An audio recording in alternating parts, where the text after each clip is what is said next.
नमस्कार, voice of Haryana की इस खास पेशकश में आप सभी का स्वागत। मैं हूं आपके साथ केवल अमीजा।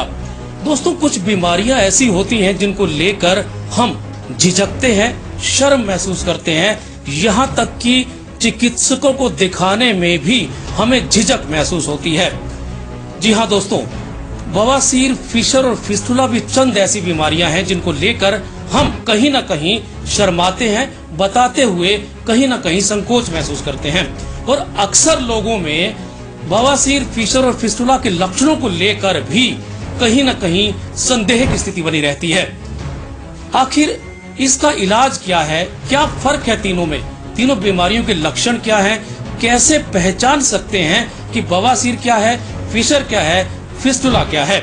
आज हमारे साथ हैं world famous pile surgeon doctor Sudarshan चुग, जिनका नाम Guinness book of world record में इस बात के लिए दर्ज है कि उन्होंने 137 ऑपरेशन महज 9 घंटे में करके पूरे विश्व में एक नया कीर्तिमान स्थापित किया था।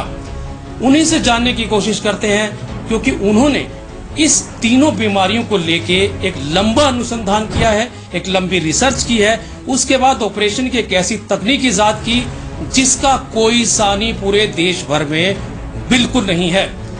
आइए उनसे जानते हैं। सबसे पहले जानते हैं कि पाइल्स और फिशर हैं क्या, इनके लक्षण क्या हैं, दोनों में फर्क क्या है। डॉक्टर साहब, स्वागत है आपको वॉइस ऑफ हरियाणा में। मनन, ये आपने बहुत अच्छा सवाल किया है कि आम आदमी कई बार ये नहीं पहचान पाता कि बवासीर क्या है, फिशर क्या है और फिस्टुला क्या है। ऑलमोस्ट इस एरिया में, एनल एरिया में कुछ भी बीमारी को वो बवासीर बोल देता है, लेकिन थोड़ा हमें आराम से ये जानने की ज़रूरी है कि बवासीर क्या है, फिशर क्या है और फिस्टुला क्या है। इसके बारे में हम जानते हैं। बवासीर ये होता है कि हमारे गुदा के अंदर कुछ ऐसे मसे बन जाते हैं, खून के मसे बन जाते हैं जिससे ब्लीडिंग होती है। कभी कभी वो मसे बाहर आ जाते हैं, कभी उनकी वजह से इचिंग होती है। ये कारण है, ये लक्षण है बवासीर के, यानी खून का आना नंबर 1, इचिंग का होना 2, या मसों का बाहर आना और फिर चले जाना, ये बवासीर कहलाती है। अब दूसरी बात है फिशर। फिशर जब शौच के समय पेन हो तो उसे हम फिशर बोलते हैं। ज़्यादातर केसेस में वो फिशर यानी फिशर या गुद चीर की वजह से होता है। तो इससे हम ऐसे पहचान सकते हैं कि पेशेंट कहता है कि जैसे ही मुझे डर लगता है कि अगर मैं मोशन करने या शौच के समय जाऊंगा तो मुझे पेन होगा, पेशेंट को पहले ही उस बात का डर होता है, आभास होता है। और जैसे ही वो शौच करने जाता है तो उसको एक सडन पेन होता है, और जो वो पेन आधा घंटा, 15 मिनट, 20 मिनट रहता है। तो ये लक्षण फिशर के हैं। और तीसरा आपने जानने की कोशिश की है कि फिस्टुला क्या होता है। फिस्टुला ये होता है कि जैसे एनल कनाल के चारों तरफ कोई सुराख बन जाता है, सुराख के आसपास पेन, टेंडरनेस, उसका शौच से संबंध नहीं होता। वो सारा दिन वहाँ पर पेन, टेंडर, वहाँ से कुछ पस का डिस्चार्ज होना, वहाँ से पस आना, ऐसे लक्षण फिस्टुला के होते हैं। तो तीनों को मैंने बता दिया है, यानी कुछ मसों का बाहर आना, वहाँ से ब्लीडिंग होना, ये बवासीर के लक्षण हैं। शौच के समय पेन होना, ये फिशर के लक्षण हैं। और गुदा के चारों तरफ एक सुराख हो जाना और वहाँ से पस का आना, कभी पस का रुक जाना फिर आ जाना, ये लक्षण फिस्टुला के हैं। अमूमन जनरली डॉक्टर साहब देखा गया है कि जिसको बवासीर, फिशर या फिस्टुला है, वो शुरुआती दौर में कहीं ना कहीं नीम हकीमों के चक्रों में पड़ता है, हर्बल या आयुर्वेदा के चक्रों में पड़ता है। आपको क्या लगता है कि कौन सी स्टेज तक मेडिसिन कारगर है, उसके बाद सिर्फ सर्जरी ही इसका एक आखिरी ट्रीटमेंट कहा जा सकता है?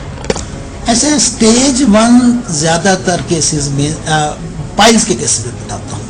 फिस्टुला तो चाहे कोई सी स्टेज है, स्टेज 1 है, 2 है, 3 है, 4 है, it has to be operative, उसमें ऑपरेशन होना ही होना है। लेकिन पाइल्स और फिशर में अगर स्टेज 1 है तो कंजर्वेटिव मेथड से अपनी खुराक पे, आहार पे कंट्रोल करके, अपनी लाइफस्टाइल पे कंट्रोल करके हम ट्रीटमेंट कर सकते हैं। तो स्टेज 1 और इनिशियल स्टेज ऑफ 2 में हम थोड़ा बहुत मेडिकल मैनेजमेंट से काम चल सकता है और चला भी लेना चाहिए, ऑपरेशन रूटीन में नहीं करवाना चाहिए।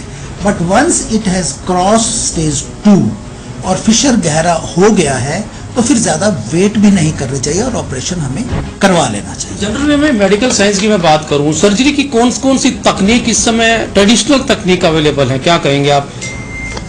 अब हम तीनों की बात करते हैं, जैसे, और तीनों में एक्चुअली मेडिकल साइंस ने पिछले 10 सालों में खासकर इस पाइल्स क्षेत्र में इतनी डेवलपमेंट हो चुकी है कि मुझे हर एक के बारे में, अगर मैं पाइल्स के बारे में बताऊं तो मुझे पूरा एक 15-20 मिनट चाहिए, आधा घंटा चाहिए। फिशर के बारे में बताइए, मुझे वहाँ भी घंटा 1.5 घंटा चाहिए। फिशला की तो इतनी टेक्निक और इतना सिस्टम डेवलप हो गया है जिसे हम पहले ना इलाज मानते थे कि इसका इलाज संभव ही नहीं है। अब इतनी ज़्यादा अच्छी डेवलपमेंट उसमें हो गई है कि ऑलमोस्ट हर फिशला को ठीक किया जा सकता है। तो अब आपने पूछा पाइल्स के बारे में, पाइल्स की क्या क्या टेक्निक अवेलेबल है। देखिए, पाइल्स की जो सबसे पुरानी टेक्निक चली आ रही है, जैसे इंजेक्शन लगाना, वो टेक्निक चली है। कोल्ड थेरेपी, यानी कि वहाँ पे कोल्ड गैस लगा देते हैं, वो इंजेक्शन चल रही है। ओपन हेमराइडेक्टमी, ओपन ऑपरेशन करना, ये काफ़ी चीराफाड़ी कहते हैं, ये बड़ी कॉमन है। लेकिन आजकल जो लेटेस्ट टेक्निक पाइल्स में आ गई है, यानी कि एक हमने अपनी एक टेक्निक डेवलप की है, MISP, minimal invasive surgery for piles. इसके साथ एडिशनल एक लेज़र टेक्निक जो कि पिछले वर्ल्ड में तो 7 सालों से आई हुई है, लेकिन हमारे कंट्री में ये भी पिछले 1-2 सालों में काफ़ी पॉपुलर हो गई है। तो हम क्या कर रहे हैं, हम MISP जो हमारी ओरिजिनल टेक्निक है पाइल्स की, प्लस लेज़र थेरेपी हम कर रहे हैं, और रिजल्ट्स ऑलमोस्ट 100% है। पेशेंट ज़्यादातर एलोपैथिक डॉक्टर्स के पास आने से या सर्जन के पास आने थोड़ा गुरेज करता है। उसके मन में एक ही सवाल होता है, जैसे पेशेंट हमारी OPD में आते हैं कि दोबारा तो नहीं हो जाएगी, रिकरेंस का जो, और मेरे को कितने दिन रेस्ट और फलाना, और कितने दिन मुझे काम से बचाव करना पड़ेगा, कितने दिन मैं काम नहीं करवाना पड़ेगा, कितने दिन मुझे पट्टियाँ करानी पड़ेगी, और कितने दिन मुझे सारा ये दुख सहना पड़ेगा। मैं आपको ये बड़े मनन बड़े उससे कह रहा हूँ, बड़े कॉन्फिडेंस से बात कह रहा हूँ कि अब जो स्थितियाँ डेवलप हो गई, और जिस टेक्निक से हम कर रहे हैं, रिकरेंस का इंसिडेंस तो आप ये मानिए 1 या 1.5% से ज़्यादा है ही नहीं।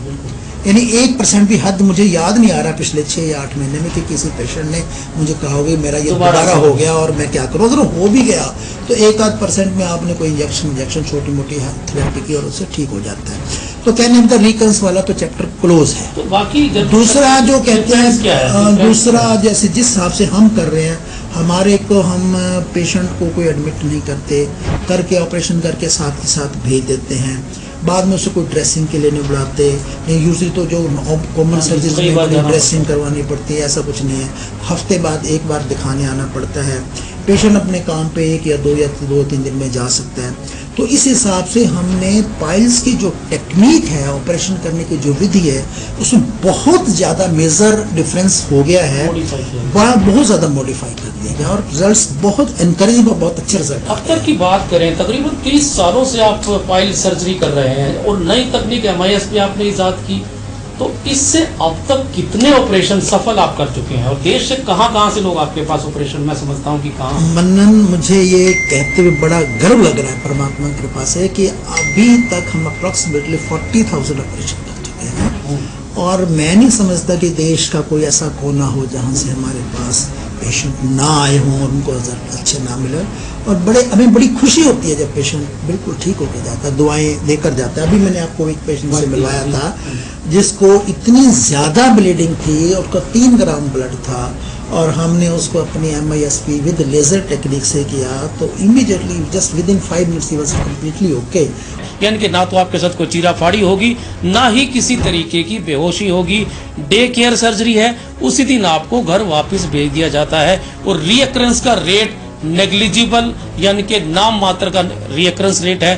तो अगर आप इस प्रोग्राम को देख रहे हैं, आपका कोई रिश्तेदार या आप खुद पाइल्स, फिशर या फिस्टुला से ग्रस्त हैं, तो स्क्रीन पर चल रहे नंबर्स पर अभी आप डायल करके पूरी जानकारी हासिल कर सकते हैं। सरस्वती मिशन हॉस्पिटल की वेबसाइट पर आप सर्च कर सकते हैं, वर्ल्ड्स पाइल्स क्लिनिक पर सर्च कर सकते हैं। ये थी हमारी आज की पेशकश। BR खन्ना के साथ मैं के मनन दमीजा। नमस्कार।